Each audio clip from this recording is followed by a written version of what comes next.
forte che cammino un poco più diritta, come se fossi più alta, diciamo. Adesso riesco a fare tutto col braccio.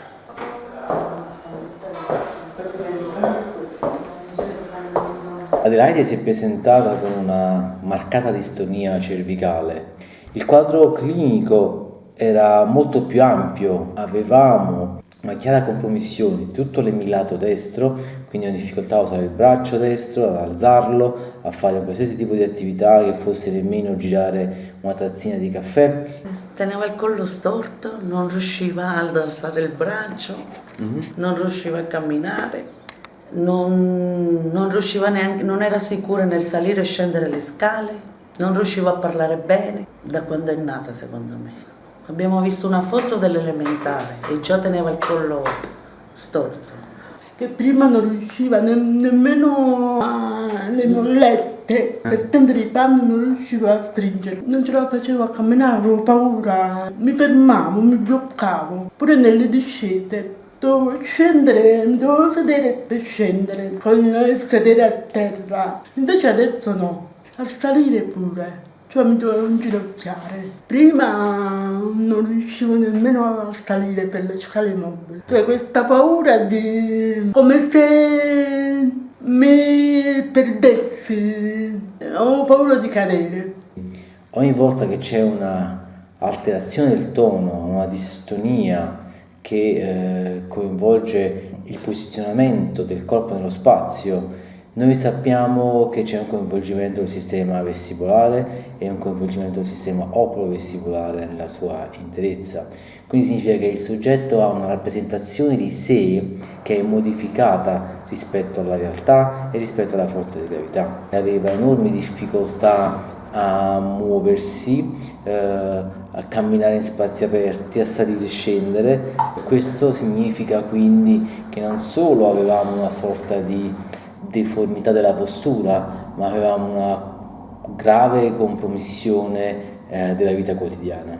Non corra, devi fare lo sforzo mentale di mantenere gli occhi dove li dico io. Per cui attraverso una serie di stimoli che hanno compreso esercizi oculari, movimenti rapidi oculari, inseguimento, rotazioni del corpo, stimoli cerebellari, esercizio fisico, un po' di stretching, manipolazioni vertebrali, tutta una batteria di strumenti che sono serviti progressivamente in un lasso di tempo poco più di un anno a far sì che la rappresentazione cerebrale del corpo di Adelaide fosse più raffinata e più precisa.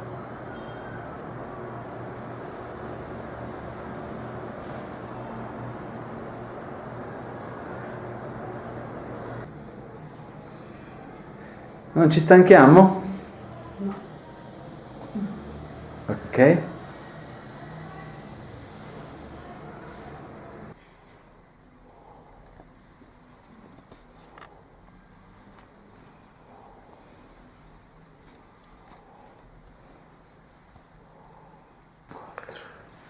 Cinque, sei, 16, 13, 14, 15, 18, 19, 20.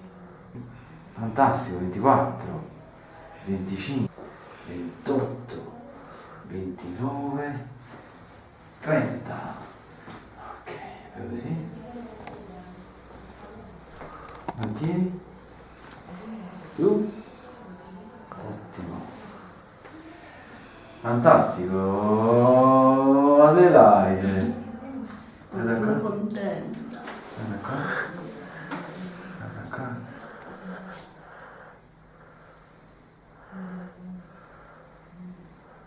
L'aspetto interessante e entusiasmante è che per quanto la distonia fosse datata, noi abbiamo potuto sfruttare il concetto e la caratteristica del sistema nervoso centrale che è la plasticità, cioè il desiderio quasi che ha il sistema di essere modificato se accuratamente stimolato. Da quanto tempo? Da piccola. Adesso ne ho 52. Sei contenta? Sì. È più sicura di sé, riesce più a fare dei movimenti. Prima non riusciva neanche a tenere la tazzina del caffè in mano per berlo, invece adesso sì. Non riusciva a alzare il braccio, non aveva forza nel braccio, adesso invece no. Per me ha delle difficoltà ma molto minime. Al 100% non lo posso dire ancora, perché a causa di questo dolore che... Però in altre cose sì. Un punteggio 90. 95. Cioè, mi sento meglio nella sciolta, nel camminare, nel fare le cose.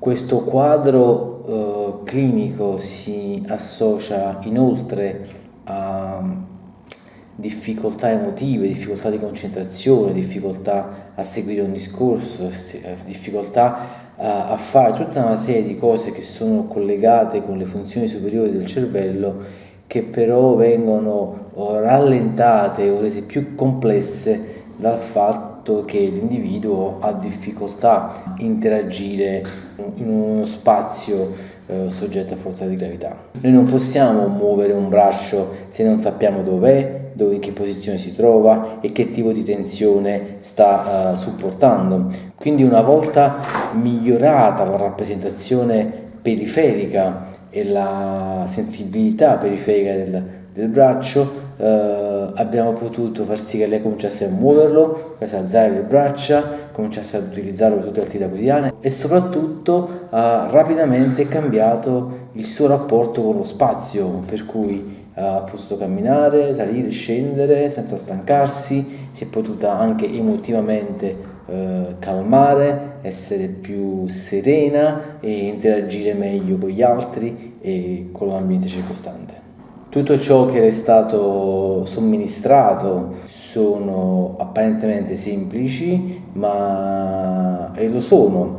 La cosa più complessa è l'analisi a monte diagnostica per definire le quantità, le sequenze e le strategie per far sì che la corteccia potesse piano piano recuperare funzioni che erano apparentemente inevitabilmente andate, ma chiaramente ancora presenti, desiderose di essere riportate alla loro normale o quasi normale attività.